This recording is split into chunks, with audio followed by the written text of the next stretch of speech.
이어서 두 번째 기조 강연으로 건축공간연구원의 이영범 원장님을 모시겠습니다. 잘 아시는 바와 같이 이영범 원장님께서는 서울대 건축학과에서 학사와 석사를 마치시고 영국 AA 스쿨에서 주택 및 도시학 박사를 취득하셨습니다. 그 이후 경기대학교 건축학과에서 오랫동안 근무하셨습니다. 교수로서뿐만 아니라 공간 관련 시민사회를 이끈 시민운동가이기도 하시죠.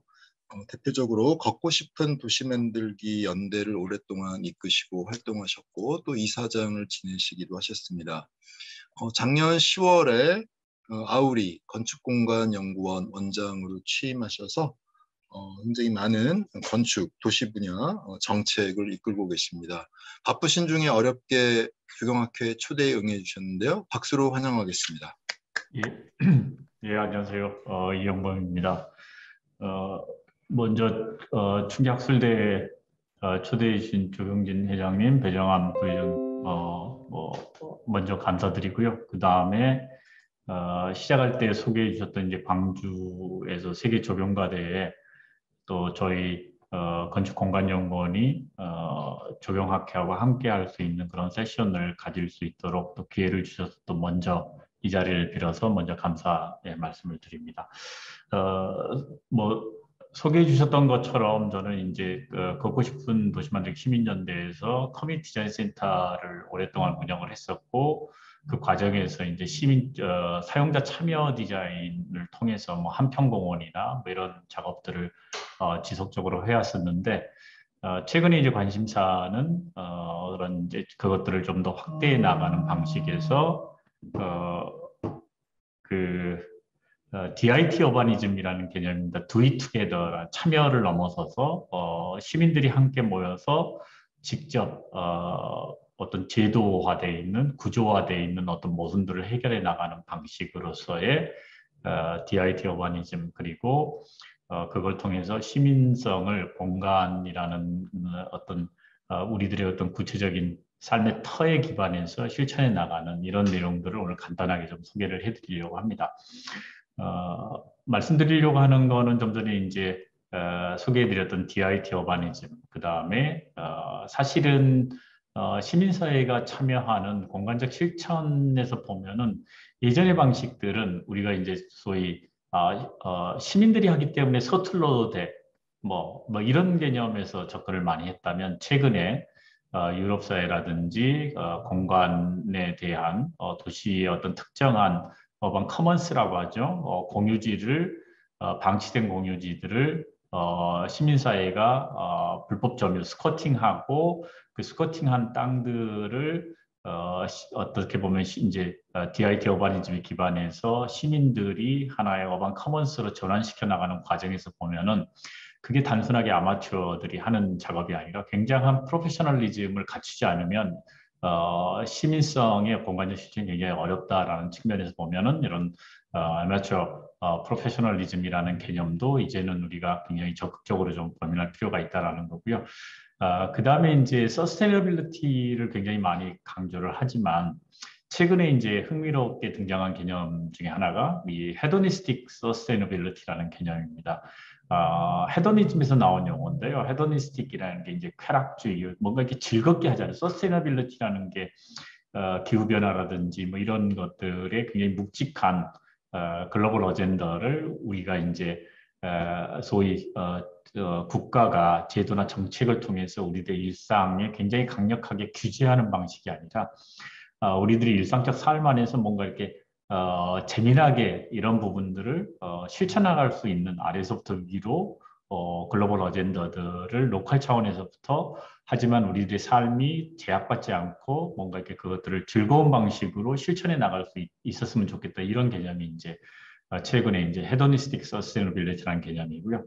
이런 걸 통해서 이제 궁극적으로는 우리가 회복력이라고 하는 레질리언스를 어떻게 갖춰낼 거냐. 그래서 내적 경쟁력으로서의 회복력들을 앞에서 이야기하는 이런 세계의 어떤 실천적 방안들을 통해서 만들어내는 게 궁극적으로는 시민성의 공간적 실천에서의 어떤 지향 가치가 아닌가 싶습니다. 그래서 간략하게 몇 가지 사례들을 좀 소개를 해드리겠습니다. 베네수엘라의 카라카스의 토레다비드라고 하는 버티컬 슬럼 사례인데요. 이것도 마찬가지로 이게 이제 1992년도 사진인데 오른쪽 사람이 이제 개발업자입니다. 그 이제 우리로 치면은 도시의 이제 자본에 기반한 거대한 복합 개발인데 90년에 공사가 착공됐다가 좀 전에 보셨던 이 개발업자가 93년에 사망을 하게 되면서 엎친 데에 덮치격으로 94년도에 베네수엘라에 금융위기가 생겨서 건설이 중단됩니다. 그리고 대략 한 3년 정도에 해당되어지는 기간 동안에 이 건물이 골조만 완성된 상태에서 방치가 되고 그 즈음에 카라카스에 대규모 홍수가 생겨나면서 도시 빈민들이 집단으로 거주하는 산자락이죠. 거기에 이제 바리오가 굉장히 많이 파괴가 되면서 삼투를 잃은 도시 빈민들이 방치되어 있는 이 공간, 도시에 있는 방치된 공간들의 스쿼팅을 시작을 합니다. 그래서 이제 여기 이제 스쿼팅의 결과적으로 무단 점거 2년 정도가 지난 2009년도에 이들이 본격적으로 주거 협동조합을 결성해서 공식적으로 협동조합으로 등록이 됐고 이 협동조합 이름이 베네수엘라의 추장이라는 이름으로 750가구가 하나의 어떤 자치적 공동체를 통해서 2015년도에 강제로 퇴거되기 전까지 대략 한 3,500명 최고 인원, 이 3,500명, 750가구가 살았던 그런 어떤 삶의 풍경들을 간단하게 좀 소개를 해드리겠습니다. 오른쪽 사진 위에 보시면은 크게 이제 5개 동인데 위에 있는 동이 이제 주차장 동이고요. 단면에서 보면은 이제 오른쪽 하단에 있는 그리고 지금 이제 이게 이제 주거동입니다. 전체 45층까지의 건물인데 실질적으로 사람들이 점유했던 층은 28층 정도까지가 점유가 되겠습니다. 그리고 골조에 불법으로 점유했던 사람들이 들어와서 자신들의 이제 삶을 여기 DIT 어바니즘이라고 하는 DIY 아키텍처라는 개념이 이전에는 있었어요. 그러니까 Do it yourself 아키텍처라고 하고 혹은 Architecture without architect라고 해서 건축가 없는 건축이라는 용어를 쓰기도 했었는데 이제는 그게 이제 개인의 삶의 문제가 아니라 공동체의 삶의 문제 차원에서 이것들을 이제 포괄해가지고 자신들의 어떤 자본에 저항하는 불평등과 불균형의 공간들 안에서의 도시민들의 삶의 문제들을 스스로 협력해서 문제를 해결해 나간다라고 해서 이제 이런 DIT 어바니즘 같은 게 등장을 했는데 이게 이제 삶의 풍경들이죠. 자신들이 갖고 있는 삶의 어떤 보금자리들이 모자이크처럼 패턴을 이루고 골조만 만들어진 공간 안에서 사람들이 살아가는 방식들을 잠깐 소개를 이미지를 통해서 보여드리겠습니다. 그래서 구획들을 배정받으면은 자신들이 이제 필요로 하는 여러 가지 건축 폐자재들을 가져와서 이렇게 삶의 공간들을 만들어내고 삶의 보금자리를 이끌어냈었던 거죠. 여기에는 이들이 이제 들어오면서 매달 일정 정도의 관리비도 내고 그다음에 방범이나 여러 가지 치안을 위해서 순번을 정해서 공동체 활동들을 지속적으로 해나가는 그러면서 여기는 이제 체육시설이라든지 그다음에 운동시설 이런 것들이 이제 이렇게 펼쳐졌던 공간이기도 합니다. 주변에서는 도시빈민들이 불법으로 점거해서 살아가는 것에 대한 굉장히 불안감을 많이 느끼고 또 이런 외벽들이 설치되지 않아서 생겨나는 추락의 문제, 이런 안전의 문제로 시가 결국은 이제 여기 입주한 사람들한테 우리로 치면 이제 공공임대주택의 입주권을 보장하면서 전부 이제 퇴거를 시켰던 그런 사례이기도 합니다. 그래서 이 공동체하고 함께 살아가는 방식을 기록했던 팀들이 있는데 어반 싱크탱크라고 하는 팀이 있는데 그 팀들은 이 과정을 다큐멘테이션 하면서 이 공간을 파이오릿 오브 유토피아라는 명칭을 썼습니다. 그러니까 어떻게 보면 이게 이제 불법으로 공간을 점유해서 그들만의 어떤 또 다른 공동체의 삶을 지향한다라고 해서 이제 이런 명칭을 썼었는데 이 어반 싱크탱크가 이거를 기록했던 게 2012년도에 베니스 비엔날레죠. 이때 주제가 less aesthetics, more ethics라고 해서 좀 더 덜 미학적이고 더 윤리적인 건축을 지향하자. 뭐 이런 어떤 주제가 2012년도에 베니스 비엔날레 건축전이었는데 이때 이제 이 다큐멘터리 작업을 가지고 황금사자상을 수상하게 됐던 프로젝트이기도 합니다. 적용에서도 마찬가지로 굉장히 많은 DIT 어바니즘들이 있죠. 그러니까 하나의 어떤 제도화된 어떤 공간들이 꼭 이렇게 우리들의 삶을 규제하는 방식, 이렇게 써야 된다라는 게 아니라 그것들을 일시적으로 점유하고 공간들을 스스로 바꿔내서 도시가 자신들의 어떤 삶의 공간으로 전환될 수 있다라는 걸 보여주는 것들이 이제 DIT 어바니즘의 개념이라고 본다면 이게 이제 다른 측면에서 아까 말씀드린 헤도니스틱 서스테너빌리티라는 건 뭔가 좀 재미가 있었으면 좋겠다라는 건데 일본의 히로시마 현의 오노미치시의 조그마한 이제 이게 이제 어촌 도시인데 여기에 이제 덴림 프로젝트라는 걸 좀 소개를 해드리겠습니다. 여기 보면 이제 해운 창고가 있는데 이 해운 창고를 히로시마 현이 이 지역의 섬유회사에 5년 정도 지역 재생을 위해서 이제 임대를 해주고 이걸 이제 운영하는 섬유회사가 자회사를 만들어서 오노미치 유투라는 회사를 만들어서 운영을 하게 되고 거기에 있는 직원들이 이걸 운영하면서 우리 지역을 위해서 뭔가 좀 재미난 뭔가를 할 수 있지 않을까 뭐 이런 이제 고민을 했었는데 이 오노미치 시가 예전에 일본에서 가장 많은 청바지의 원자재인 데님을 생산하는 산지였어요. 그런데 이제 이게 해외에서 굉장히 값싼 들어오다 보니까 생산이 멈추고 생산량이 저하되고 뭐 이러해서 여기 있는 이제 직원들이 그러면 우리가 이 데님 공장을 접촉해 가지고 데님을 가지고 청바지를 좀 만들어 보자라고 이제 제안을 하게 된 거죠. 근데 이게 재밌는 게 뭐 청바지를 만들어서 뭐 서울의 창신숭인 도시생처럼 뭐 이렇게 청바지를 제작해서 뭐 판매한다 이런 단순한 게 아니라 청바지를 만들어 가지고 청바지를 입고 지낼 오노미치시의 주민들을 모집을 해요. 근데 조건이 두 가지였습니다.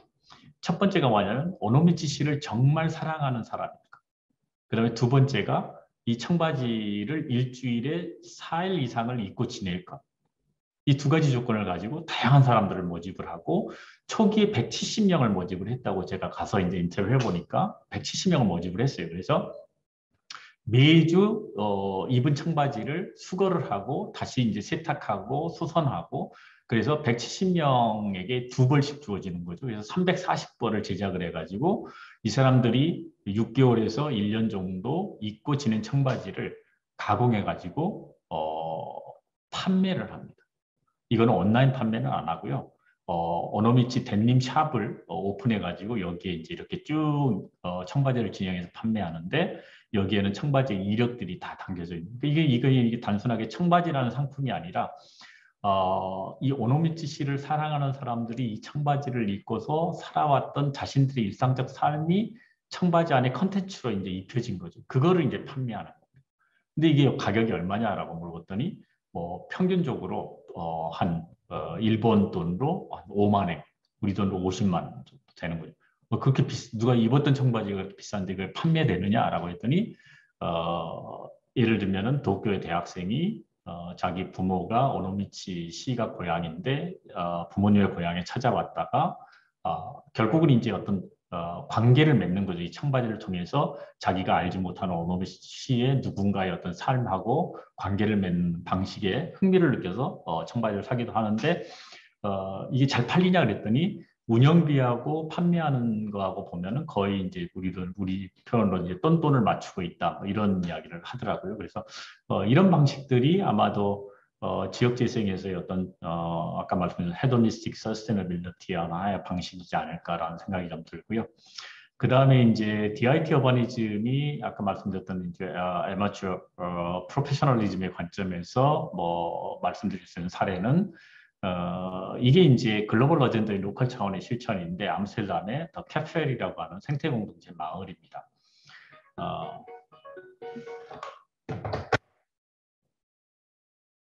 암스테르담의 원도심에 해당되는 지역에 아이강이 흐르고 그 위에 북부 지역이 전통적으로 암스테르담에 우리가 이제 잘 가지 않는 공업 지역이었습니다. 그래서 이제 이 지역도 항공기나 선박을 제조했던 그런 어떤 생산 기지였는데 공업 지역이었는데 이게 이제 70년대 이후에 이게 이제 산업이 낙후되면서 방치돼 있던 땅이었던 거죠. 그걸 이제 이렇게 생태공동체 마을로 바뀌어놓은 사례인데 원래 이 지역이 이제 그러다 보니까 기름으로 굉장히 많이 오염돼 있었던 지역이에요. 그래서 이제 암스테르담의 북부 지역청에서 방치된 이 공간을 10년 동안 무상으로 임대를 해주겠다라고 해서 공모를 낸 겁니다. 조건이 뭐냐면 기름으로 오염된 땅을 정화시킬 것, 그리고 10년 후에는 원상태로 복원할 것, 그리고 우리가 대략 한 돈을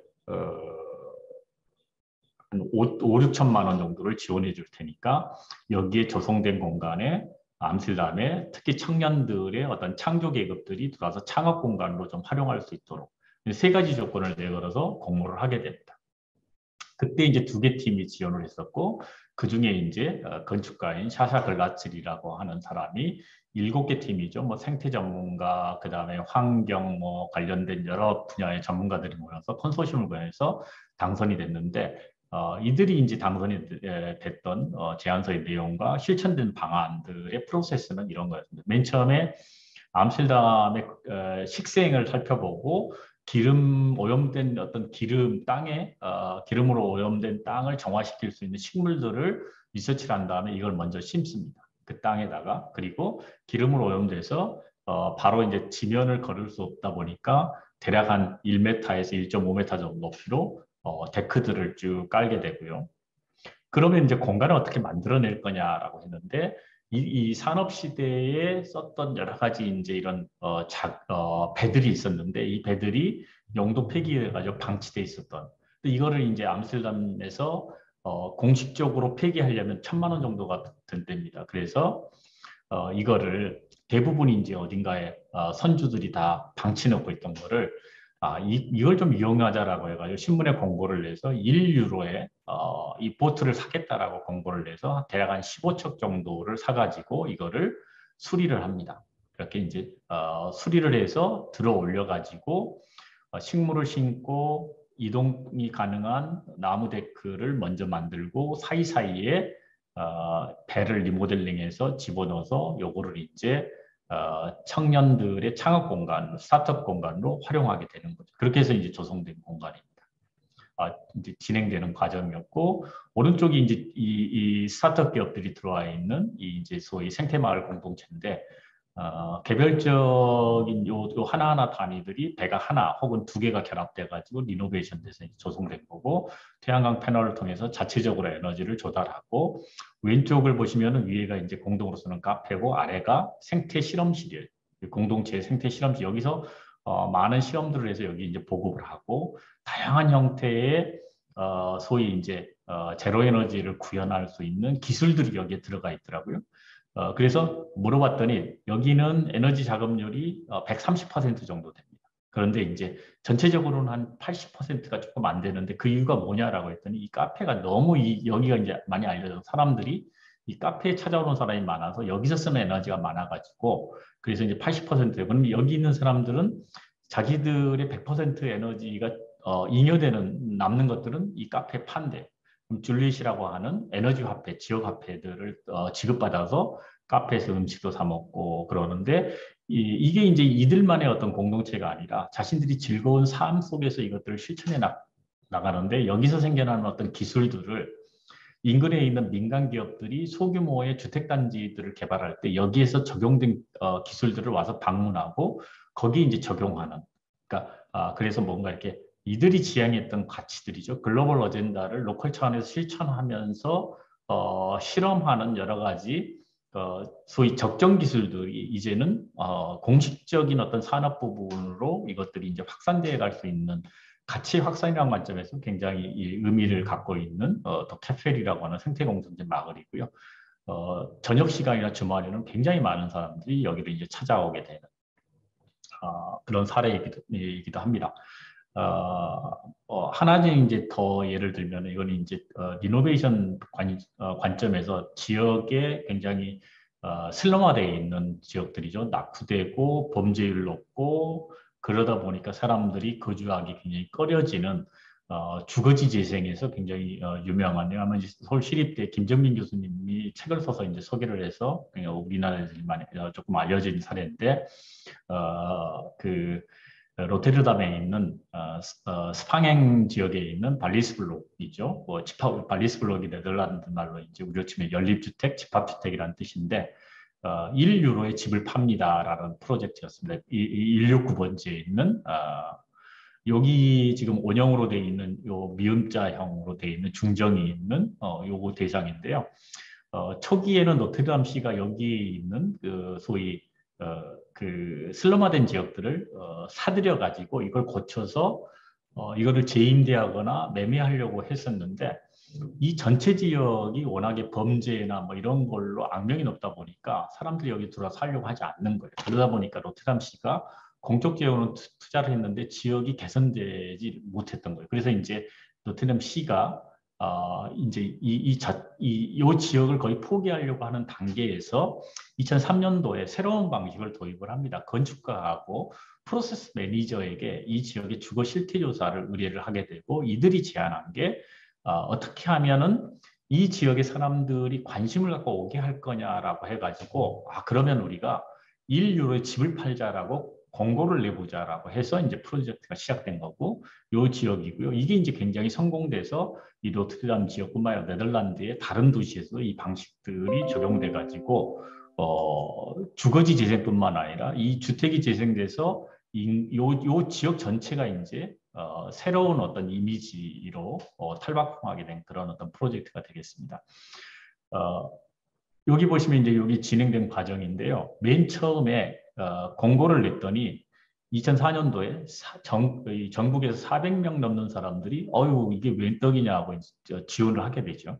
근데 이제 이 400명이 마지막 단계에서는 35명이 남아서 결국 자기 집을 직접 이제 갖게 된 사례입니다. 400명이 35명으로 이제 바뀌게 됐는데, 처음에 이제 모집을 했죠. 모집을 했더니 굉장히 많은 사람이 모였는데 400명이 35명으로 남게 된 거는, 이게 이제 1유로에 집을 팔지만 집은 1유로에 사지만 공통 비용이라는 게 있어요. 전체를 바꿔내는 뭐 설비도 고치고 뭐도 고치고 하는 그 비용을 각자 n분의 1로 부담을 하게 되는 겁니다.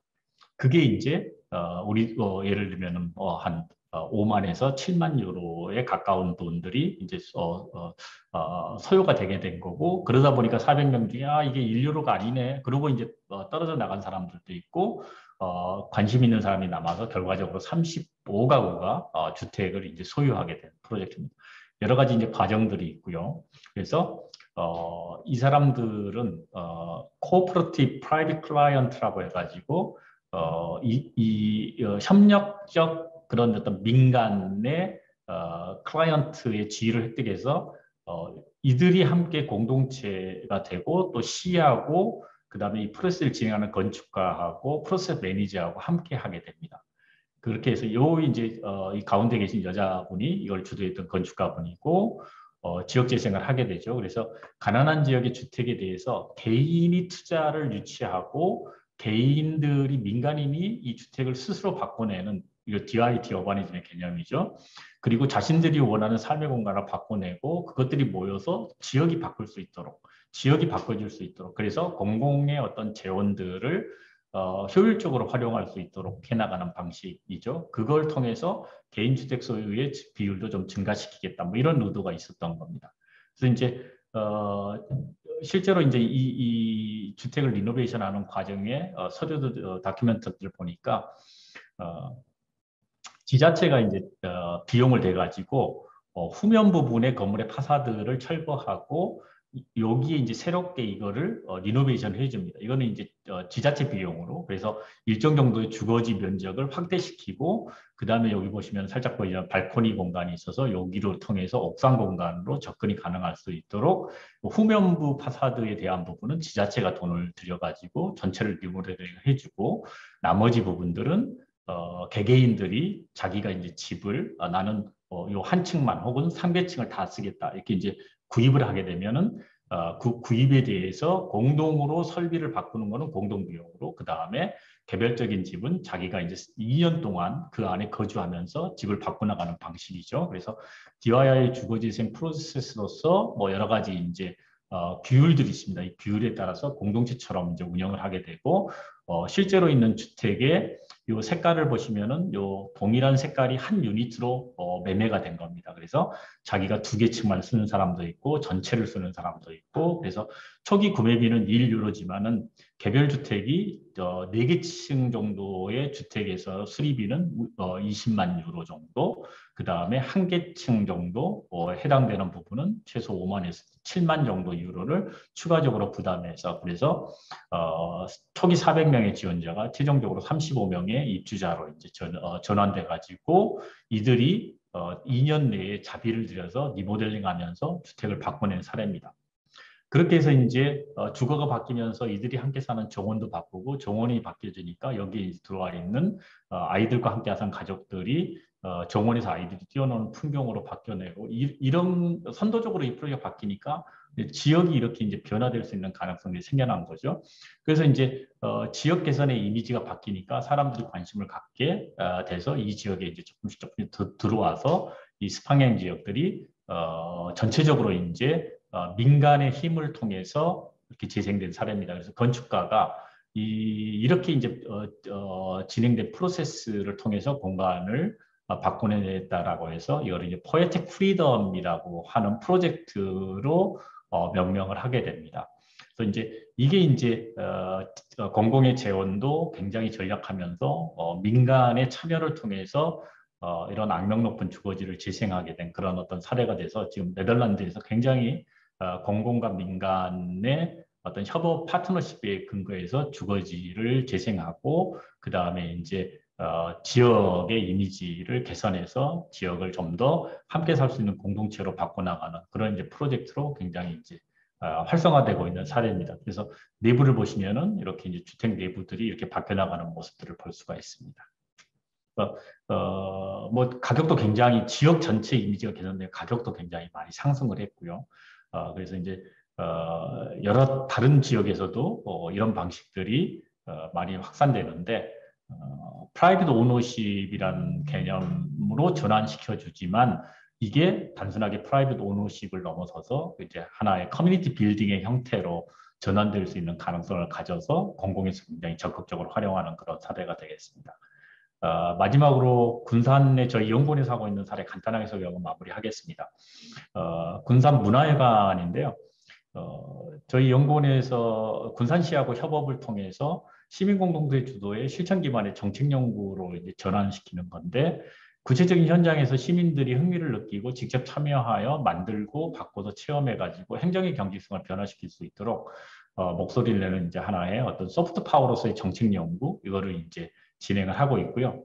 그래서 대체적으로 민간에서는 정부 보조금 사업을 마약이라고 부른다고 합니다. 그러니까 이제 소위 치고 들어와서 먹고 빠지는 방식인데, 이걸 어떻게 바꿔낼 거냐. 그래서 군산 시민문화회관이 32년 된 자산 가치가 120억인데 군산시에서 판매를 하려고 매각을 하려고 해도 이게 워낙 금액이 크니까 판매가 되지도 않고 매각이 안 되고, 그 다음에 2013년도 운영이 중단된 상태여서 이거를 어떻게 이제 DIT 개념으로 바꿔낼 건가, 민간 협력의 자립형 재생으로. 그래서 저희 연구원이 군산시하고 협업을 해서 이 120억짜리를 민간 위탁을 주면은 공유재산법 따라서 4,700만 원의 월세를 내야 되는데, 이거를 가지고서 어떻게 민간이 들어올 수 있는 방법들, 이것들을 제도화된 틀 안에서 여러 가지의 협약을 통해 가지고 월세를 466만 원으로 맞추고, 임차 기간도 통상적으로 한 5년이 아닌 20년로 늘려서 결국은 이제 운영자를 선발하게 된 그런 사례이기도 합니다.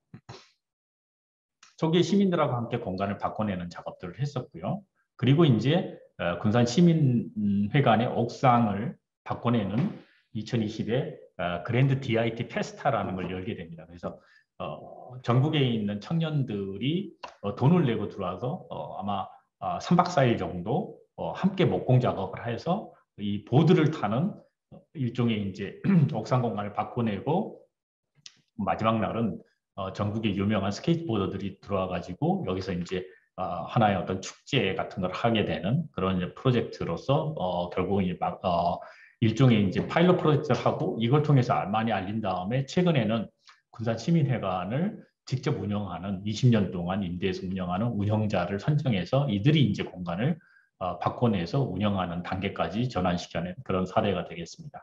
그래서 이런 과정들이 아까 말씀드린 헤도니스틱 서스테이너빌리티라는 거죠. 그러니까 뭔가 이렇게 좀 즐거운 방식들을 이제는 이제 시민사회에 뭔가 결합시켜서 시민들의 어떤 지속성을 가지고서 그것들을 해나갈 수 있도록 지역을 좀 바꿔내고 활성화시켜 나갈 개념으로 이해를 하시면 될 것 같습니다. 그래서 이런 우리가 유휴시설을 공유하고 뭔가 이렇게 다양한 형태의 자산을 했을 때 시민력을 확대하고 그게 이제 하나의 실험과 실천의 사회화 과정을 통해서 지구제가 로컬 차원에서 실천될 수 있는 다양한 가능성들을 지금 현재 이제 어떻게 보면 이제 실험적으로 실천을 많이 하고 있습니다. 그런 개념에서 이제 몇 가지 사례를 통해서 오늘 말씀을 드렸습니다. 예, 이상입니다. 감사합니다.